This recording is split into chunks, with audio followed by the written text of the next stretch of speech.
Louda chantait, Louda dansait. One-way ticket, one-way ticket. Moscou était bien trop loin. Personne ne l'entendait.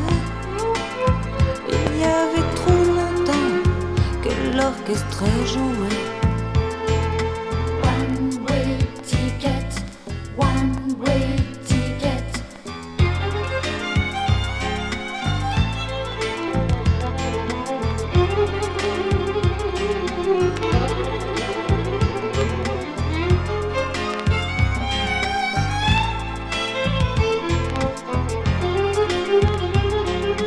One-way ticket, one-way ticket. Louda, la fille de Sibérie, n'arrête pas de danser, de chanter, et l'orchestre lui jouait. One-way ticket, one-way ticket. Louda ne rentrera jamais, ne s'arrêtera jamais. Louda chantait, Louda dansait. One-way ticket, one-way ticket, one-way ticket, one-way ticket, one-way.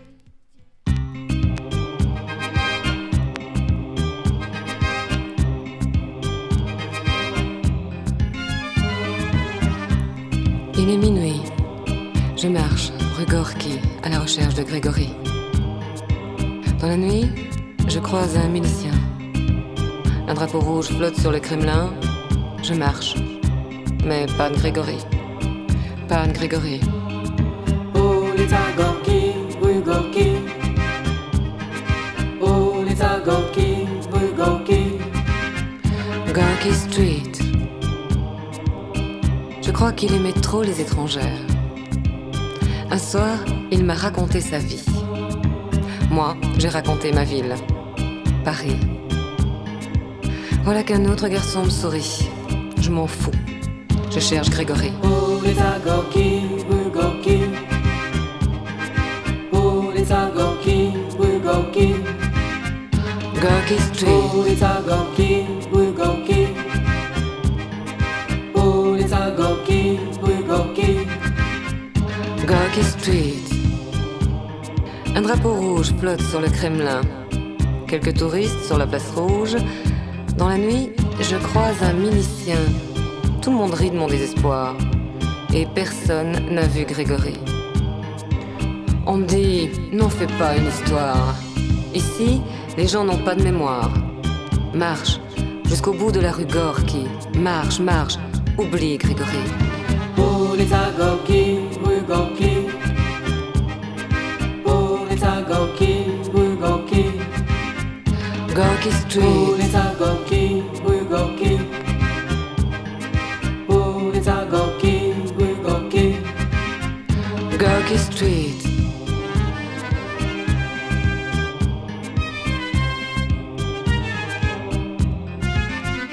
Gorky Street.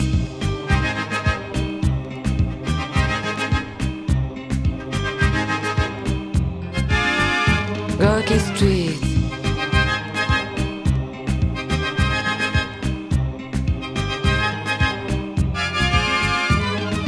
Ulica Gorki, rue Gorki. Ulica Gorki, rue Gorki. Gorky Street. Ulica Gorki, rue Gorki. Ulica Gorki, rue Gorki. Gorky Street.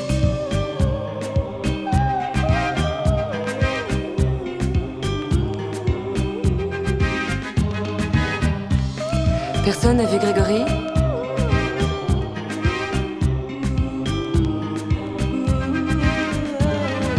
Ulica Gorki, rue Gorki. Ulica Gorki, rue Gorki. Gorky Street. Продуманную, можно сказать, выстраданную программу перестройки. Gorbatchev, Gorba, si tu es un chef. À l'est, un mur est tombé, les frontières ont éclaté.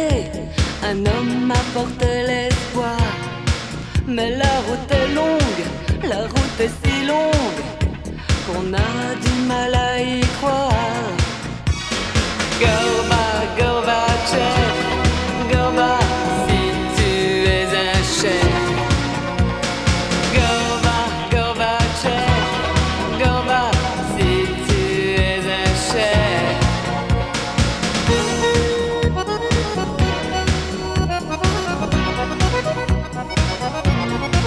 Varsovie, Berlin, Sofia, pas besoin de mode d'emploi. Ils ont retrouvé la foi. Mais il reste du chemin, oui, il reste du chemin. Il faut inventer demain.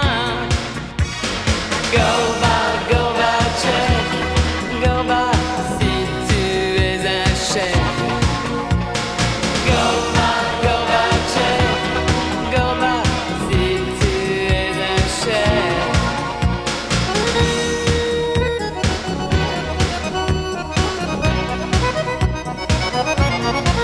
Tu nous en as tant donné, laisse-nous encore avancer. Abattons les frontières, donne-nous la liberté, l'amour et l'amitié.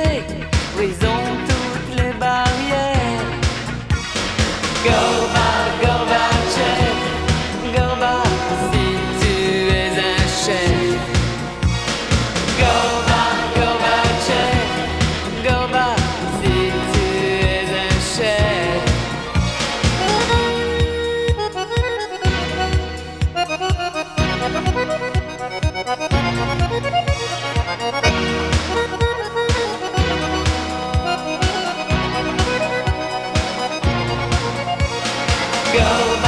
Gorbatchev, Gorba, si tu es un chef.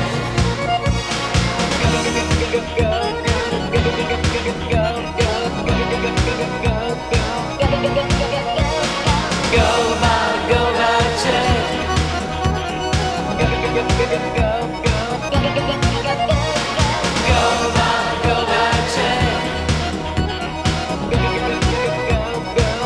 Программу перестроить. Gorbatchev,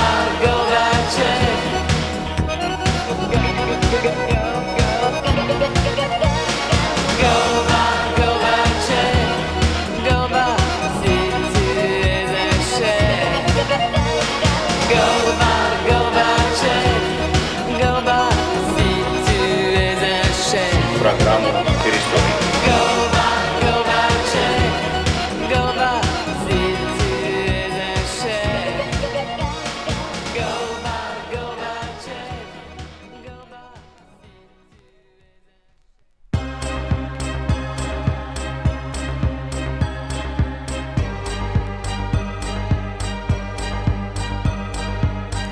Il était une fois, loin des plaines d'Ukraine, loin de la Pologne, dans un pays où les petites filles deviennent parfois des princesses et où les princesses n'ont guère envie de devenir adultes, il était une fois une petite fille, blonde nacrée, aux longues nattes tressées amoureusement, qui rêvait d'espace, de voyage et de liberté. Maman jouait du violon dans de grandes salles de concert, et des gens venant de partout applaudissaient l'artiste. Papa, lui, travaillait dur dans la sombre usine, là-bas, près du fleuve. Et le soir, parfois, il parlait de la Russie d'autrefois et d'Ukraine libre. Il faisait bien froid l'hiver, le long de la rivière gelée, et l'Ouest semblait bien trop loin de Kiev ou de Varsovie. Mais ici, on était libre.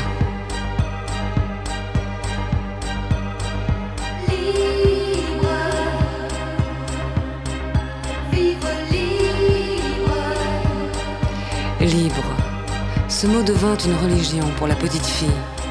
Libre de vivre, libre d'aimer. Libre devant les hommes et leur stupide doctrine, leur éternelle dictature. Libre de tout. La petite fille aux cheveux blonds tourna alors ses yeux vers la Pologne. Son regard se perdit dans un horizon fait d'Oural et de vallées désertiques.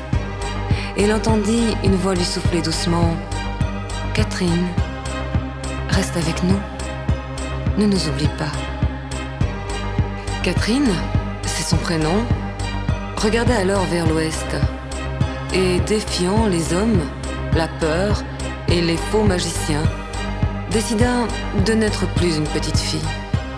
Même si de temps en temps, entre deux combats, elle se sent trop fragile, Katiouchka est libre. Mais le soleil se lève à l'est.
Qu'attendent-ils pour y croire?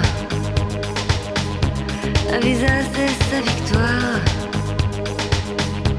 Place rouge, je l'imagine, le tombeau de Lénine.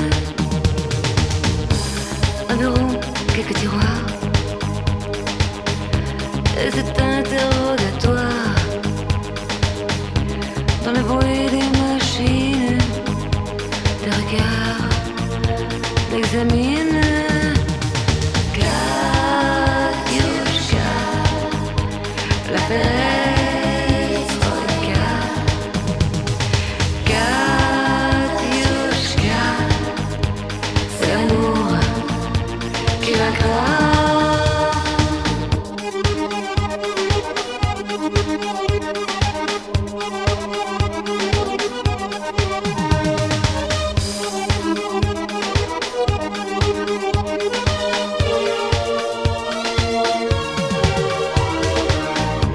Et parlait de l'illusoire, en aller pour le revoir. Au dehors encore chemine de sombres limousines. Katiouchka, la perestroïka. Katiouchka, c'est l'amour qui vaincra. Katiouchka, la perestroïka. Katiouchka, c'est l'amour qui vaincra. Katiouchka, la perestroïka.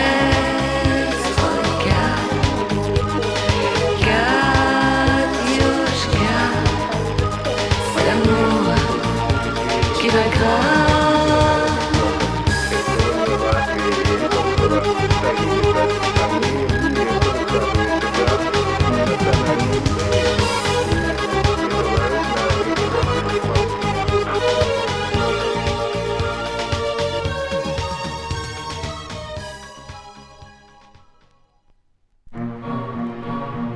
Connaissez-vous Nicolas? C'est l'homme que vous voyez là, assis derrière la table en bois. Il écrit, encore et encore, des lettres qui n'en finissent pas. Nicolas vient d'Ukraine. Un jour, il a dû choisir entre la Russie de Staline ou la démocratie. À 18 ans, on croit d'abord à la liberté. Depuis, il vit loin de chez lui et des siens qu'il n'a plus le droit de rencontrer parce que eux sont restés au pays, tandis que lui.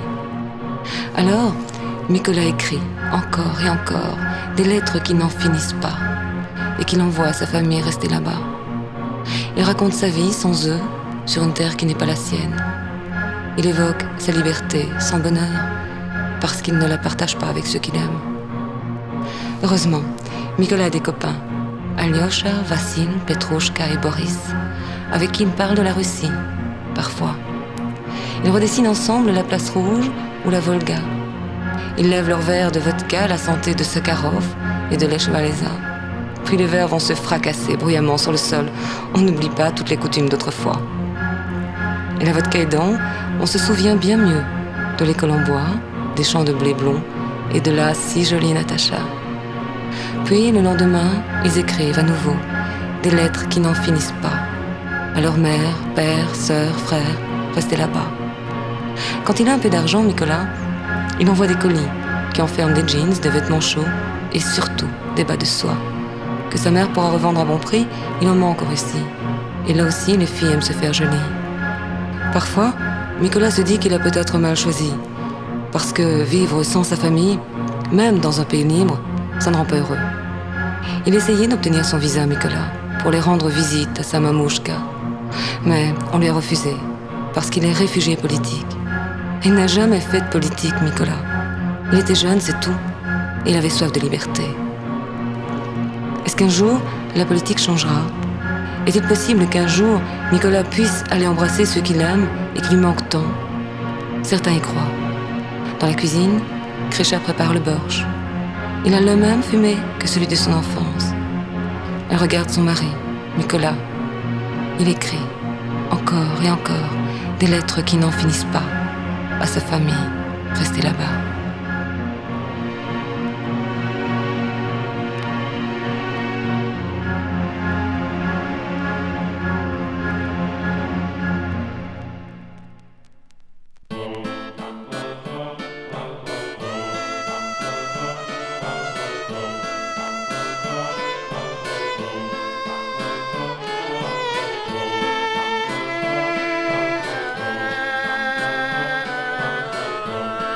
Pour boire de la vodka, il faut être 3. Mais pour t'en sortir, ne compte que sur toi. Derrière le Kremlin et le milicien, il y a Moscou la vie, Moscou anecdote. Les Marlboro se vendent toujours au noir. Natacha se donne pour $100. Derrière le Kremlin et le milicien, il y a Moscou la vie, Moscou anecdote. Pour t'en sortir, ne compte que sur toi. À minuit, le train part pour Leningrad. Monte avec moi. On le prend en marche. Dans les couchettes, on est heureux. On s'amourache. Y a pas de nouvelles dans la Pravda. Dans les nouvelles, y a pas de Pravda. Tes filles sont belles, sacrées Lénine. Comme c'est dommage. Les camarades ne les voient pas. Je débarque avec mes bagages, pleins de jeans qui valent le voyage. Les valises s'ouvrent et tout fout le camp. Moscou, Moscou la vie, Moscou anecdote. Les miliciens m'embarquent sur le champ. Pour boire de la vodka, il faut être 3. Pour t'en sortir, ne compte que sur toi. À Moscou, Moscou la vie.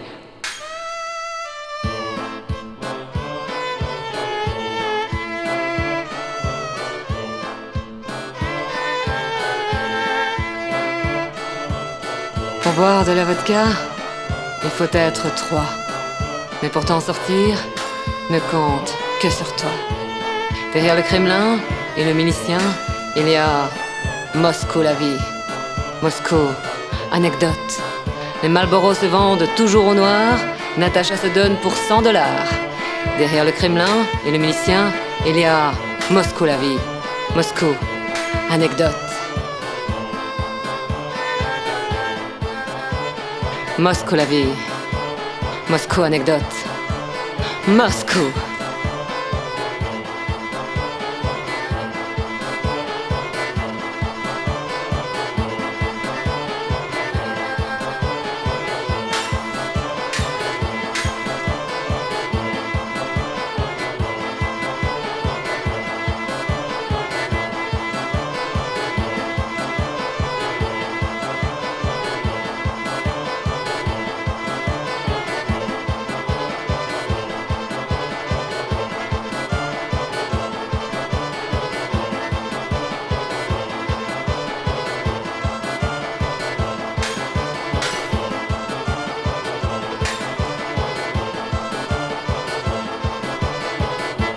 Moscou.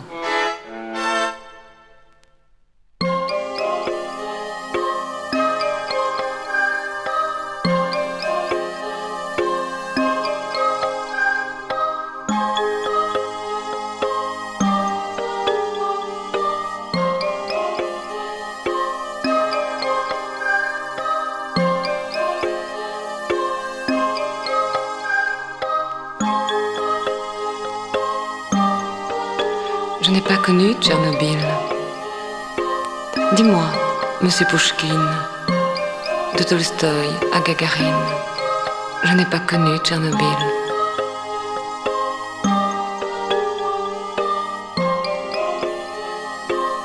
Je n'ai pas connu Tchernobyl. Souvenir de la maison des morts, veiller à la ferme d'Okanka. Rien ne me la raconta.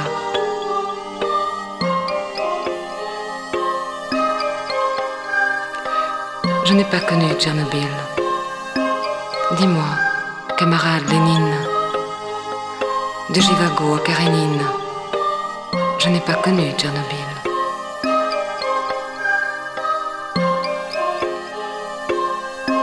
Je n'ai pas connu Tchernobyl. Dans le livre d'Onegin, sur le point de Staline, je n'ai pas connu Tchernobyl.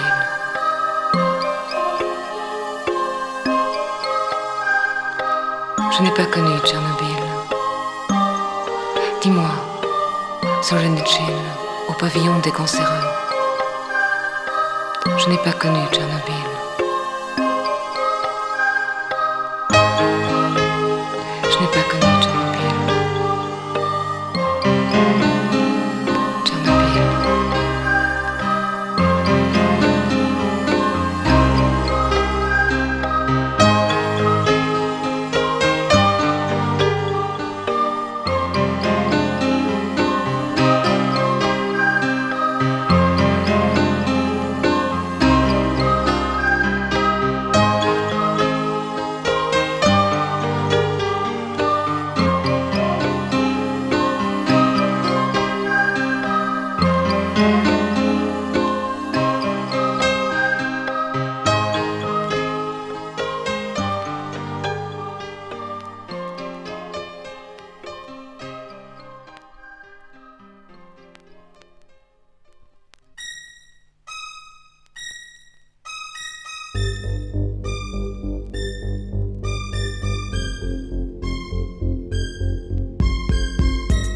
Les amours inutiles, espérance futile. Quand Moscou fait la file, c'est l'histoire qui défile.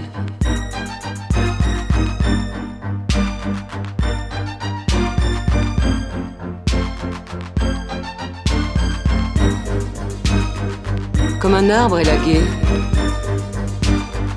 comme un oiseau blessé. Dans un wagon plombé, Vladimir, oublié. Les amours inutiles, c'est la guerre imbécile. Les mots indélébiles, les ainsi soit-il.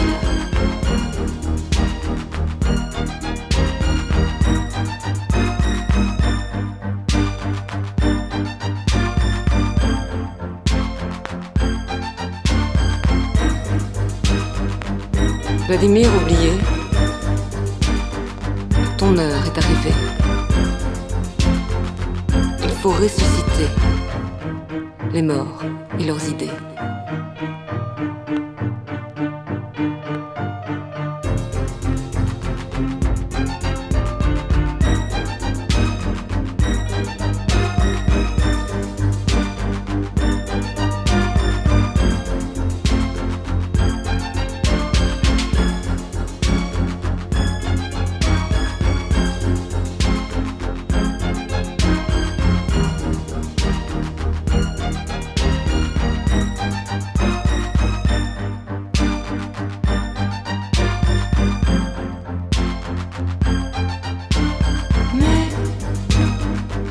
Les amours inutiles, quand Moscou fait la file, c'est l'histoire qui défile. Les amours inutiles, c'est la guerre imbécile, au nom d'idées fragiles. Les amours inutiles, quand Moscou fait la file, c'est l'histoire qui défile. Les amours inutiles, c'est la guerre imbécile, au nom d'idées fragiles. Les amours inutiles, les amours inutiles.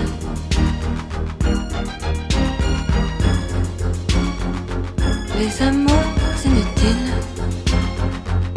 les amours inutiles.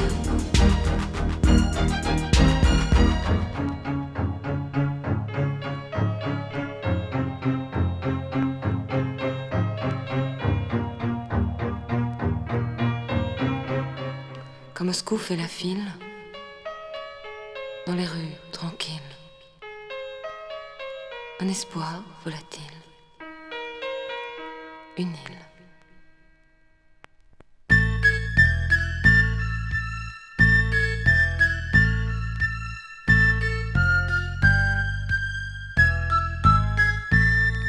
Perchée sur un haut tabouret, dans la cuisine proprette de sa babouchka, une fillette aux cheveux cannelle et pommettes hautes rêvait.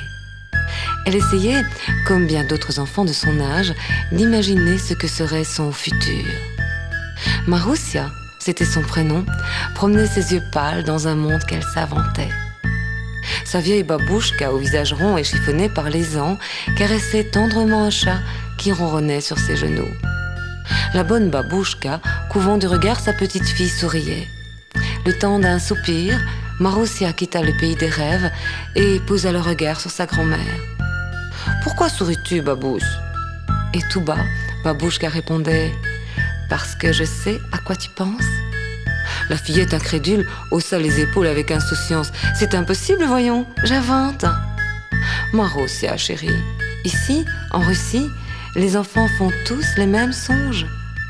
Les joues de Maroussia se coloraient légèrement. La gamine se demandait s'il était possible que sa babouchka possède réellement le don de lire dans ses pensées. « Alors, Babousse, dis-moi, puisque tu prétends le savoir, à quoi ressemblent les images qui défilent dans ma tête ?» La vieille dame arrêta de câliner le chat, qui en profita pour s'enfuir par la fenêtre. « Mais, Maroussia, chérie, tu imagines ce que sera demain ? Et tu espères des avions blancs et longs qui te feront planer au-dessus d'autres paysages que les nôtres. Tu grimpes dans des trains qui filent à toute vitesse vers des horizons lointains et tu embarques sur de splendides paquebots ronds et grands voyageurs. Tu goûtes bien sûr à des mets exotiques, tu te chauffes à d'autres soleils que le nôtre, tu apprends à parler avec d'autres mots. Maroussia, abasourdie, applaudissait l'exploit. « Bravo, Babousse, tu as gagné !» Mais tu ne connais pas la fin de l'histoire, car après avoir voyagé et voyagé encore, je reviendrai chez nous, en Russie. Et un peu plus tard, aux vacances par exemple, je repartirai avec toi, Babouchka. On ira en Italie, manger des pizzas et des glaces à la vanille. On se promènera en gondole à Venise. On ira saluer le pape, voir des films de Visconti et de Torscola. Et on prendra plein de photos qu'on regardera chez nous, en Russie, en attendant les vacances suivantes. Babouchka riait de l'imagination fertile de sa petite fille, mais dans son regard délavé, une petite flamme se mit à briller, et des rêves, pareils à ceux des enfants russes, se mirent à germer. Il n'est jamais trop tard pour espérer.